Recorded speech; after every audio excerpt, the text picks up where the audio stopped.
नमस्कार मित्रों, मैं हूं सच्चिदानंद मिश्र। स्वागत है आपका हिमालनी टीवी यूट्यूब चैनल पर। मित्रों, मैं आज बात करने जा रहा हूं हमारे पर्यटन तथा संस्कृति मंत्री सूदन किराती के बारे में जो हंगामा मचा हुआ है नेपाल में, उस पर मेरी नज़र गई है। आपको बता दें कि सूदन किराती जो कि बुधवार को एक क्रिसमस उत्सव के दौरान मंत्री किराती ने कहा था कि जो ईसाई धर्म को स्वीकार नहीं करते हैं उसको संविधान का वो खुल्लम खुल्ला उल्लंघन करते हैं। यानी कि उनका मानना है कि चाहे वो जितने भी हिंदू हैं उस सभी हिंदुओं को ईसाई धर्म को मानना आवश्यक है। अगर वो नहीं करते हैं तो यह संविधान का उल्लंघन हुआ और उन्हें पकड़ के कारागार में भेज दिया जाना चाहिए। और वो कह रहे हैं कि ये काम हम करेंगे। क्रिश्चियनलाई मान्दिन भन्नु चाहिँ संविधान मान्दिन भन्नु, संविधान मान्दिन भन्ने देशद्रोही हुन्। यदि कसैले देशद्रोह गर्छ भने त्यसलाई हातकडी लगाउने जेलमा हालिदिने हो। यानी कि हमारे संस्कृति मंत्री इस तरह का वो ईसाई सम्मेलन था क्रिसमस के अवसर पर, किरातियों का और लोगों ईसाइयों समर्थन एक मीटिंग थी, उसमें खुल्लम खुल्ला उन्होंने यह बात कही। अब इस पर बवाल तो मचा ही हुआ है। अब इस पर रापरापा राष्ट्रीय प्रजातंत्र पार्टी ने कल जुलूस निकाला और जुलूस निकाल के इसका कड़ा विरोध किया। रापरापा ने दावा किया है कि मंत्री के बयान से एक धर्म को बढ़ावा मिला और सनातन धर्म तथा अन्य धर्मों के प्रति नफरत फैल गई है। रापरापा के प्रवक्ता मोहन कुमार श्रेष्ठ ने कहा है कि मंत्री का बयान असंवैधानिक है और मंत्री को तुरंत बर्खास्त किया जाना चाहिए था।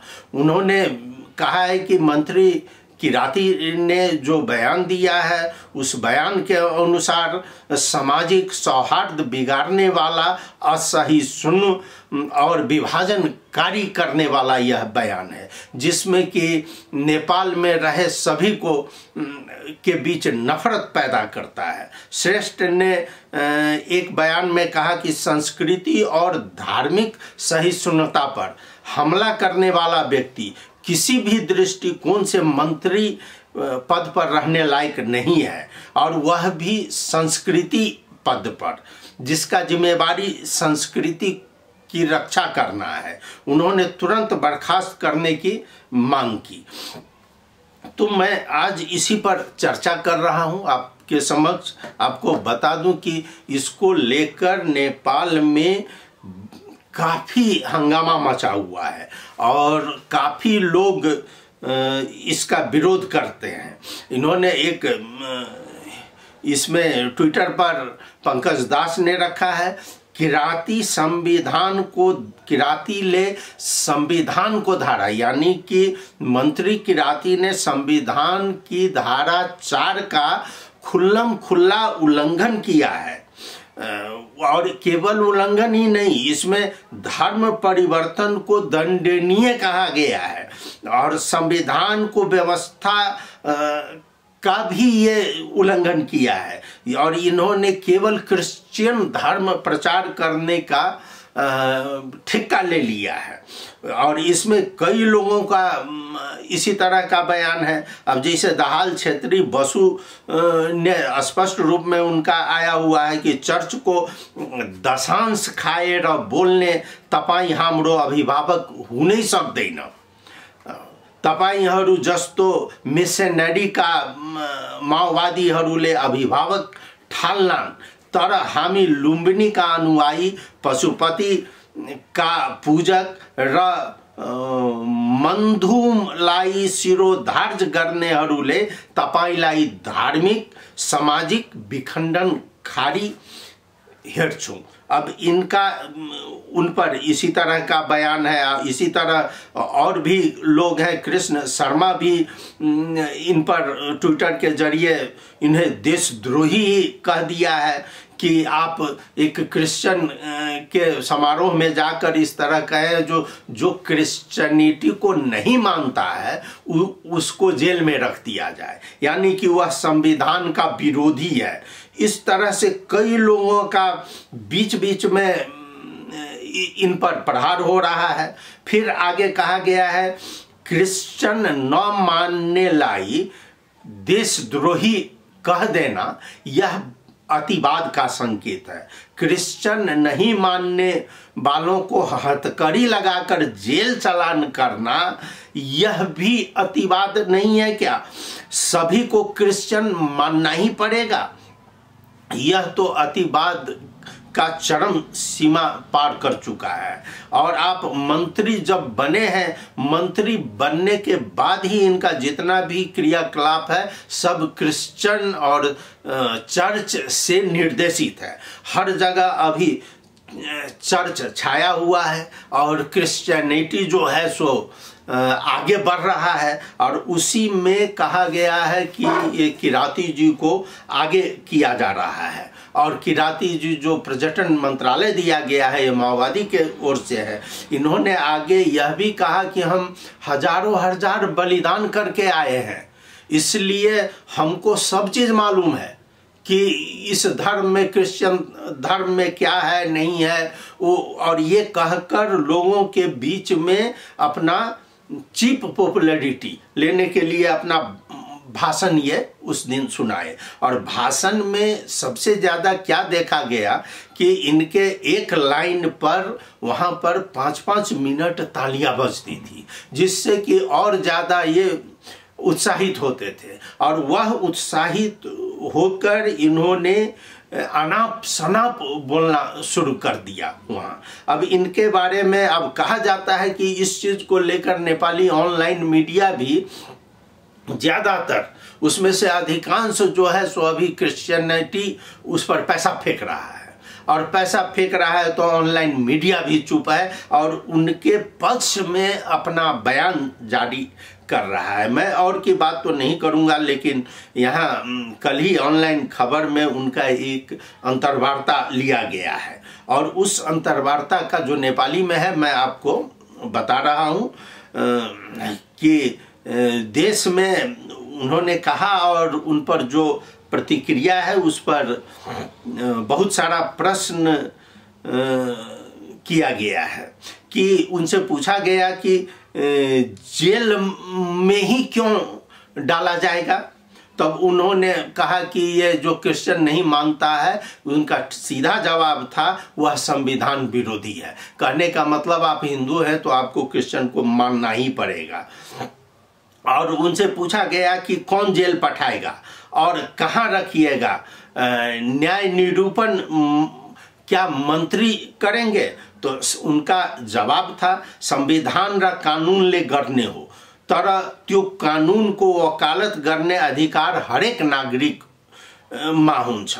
तो ये यही संविधान और कानून को लेकर वो कह रहे हैं कि हम जेल में रख देंगे।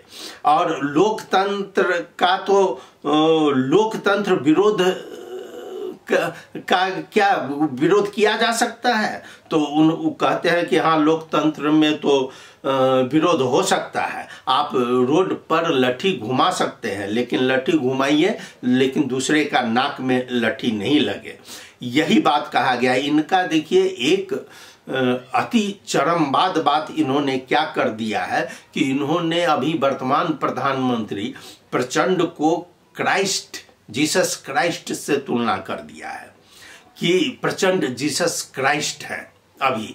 अब इस पर एक प्रश्न दिया गया है जिसका स्पष्टीकरण उन्होंने दिया कि हाँ क्राइस्ट भी इसी तरह आगे बढ़े थे, वो भी विरोध का सामना करके बढ़े थे, प्रचंड भी वैसे ही बढ़े हैं। अगर उस जमाने में प्रचंड रहते तो प्रचंड भी क्राइस्ट के समान ही है। इन्होंने क्राइस्ट से प्रचंड को की तुलना की है। इनका मानना है कि अगर पुराने जमाने के, अगर बीपी कोराला रहते अभी तो उनका भी तुलना उन्हीं से किया जा सकता है। वो भी क्राइस्ट के बराबर है। उन्होंने और आगे का बीपी कोराला को कहते हुए मदन भंडारी को भी नहीं छोड़ा। मदन भंडारी जी को भी कह दिया कि अगर वो रहते तब ये उनकी भी तुलना क्राइस्ट से होती। और सबसे बड़ी बात कि जो छुट्टी मिलती है, विदा नेपाली में कहते हैं, छुट्टियां दी जाती हैं, उसके बारे में भी उन्होंने बहुत ज़्यादा बोला है कि ये छुट्टी केवल हिंदुओं के लिए क्यों है। सो यह छुट्टी, हिंदू का छुट्टी जितना मिलता है उसको कम किया जाए, उसमें कटौती किया जाए। हिंदुओं को जो छुट्टियां दी गई है नेपाल सरकार से, और वह छुट्टी क्रिश्चियन के लिए भी रखा जाए। उनका मानना यही है। वो ज़्यादा उत्साहित होकर वो बोलने लगे, ताली देकर वो अपना मानसिक स्थिति भी उनकी बदल गई और केवल ताली बजाने वाला भाषण ही देने लगे। जब उनसे पूछा गया कि प्रतिपक्ष तो आपकी राजीनामा मांग रहा है, तो उनका कहना क्या है कि एक घड़ा होता है, जैसे खाली घड़ा जिसमें पानी नहीं हो, और उसमें आप एक सिक्का फेंक दीजिए और वो ट्रांग ट्रांग बज रहा है, उसी तरह ये विरोधियों को उन्होंने कहा कि अभी ये ट्रांग ट्रांग बोल रहे हैं। जो राष्ट्रीय रासोसपा के नेता है रवि लामिछा ने, उनके बारे में पूछा गया, जो तो आपकी राजीनामा मांग रहे हैं, आप क्या इस्तीफा देंगे, तो उन्होंने सीधे पलट दिया कि ये राजीनामा हम न सुने हैं न पढ़े हैं और हमको इसकी कोई ज़रूरी नहीं है। बाद में उन्होंने धन्यवाद दिया है सबको जो जो हमारा आलोचना किए हैं, लेकिन उन्होंने अपनी गलती कहीं भी नहीं मांगी। उनको बोलने में जो बोल दिया कि जिस तरह जो क्रिश्चियन को नहीं मानेगा उसको जेल जाना पड़ेगा, वह संविधान विरोधी है, इस पर जरा सा भी पश्चाताप नहीं है। वो कह रहे हैं कि हम जो बोले हैं बिल्कुल सही बोले हैं। देश भर में अब इसका विरोध किया जा रहा है, लेकिन सरकार मौन है। सरकार इस पर कुछ नहीं अभी तक प्रतिक्रिया दी है। अब सरकार दे तो क्या दे। इनका कहना है कि हम आंदोलन करके आए हैं, यानी कि बलिदान देकर आए हैं। तो यानी ये जो माओवादी पार्टी है वो 17,000 लोगों का हत्या करके उसका बलिदान देकर तब सत्ता में आई हुई है। इसलिए यह उसी का दिखा रहे हैं, उसी का उदाहरण दे रहे हैं कि हमने इतना बलिदान किया है, तो अब बलिदान जब करके ये सत्ता में आ गए हैं तो अब बलिदान हिंदुओं का मांग रहे हैं। हिंदुओं में सबसे बड़ी दिक्कत क्या है कि हिंदू बिखरे हुए हैं और कई ग्रुप में बिखरे हुए हैं।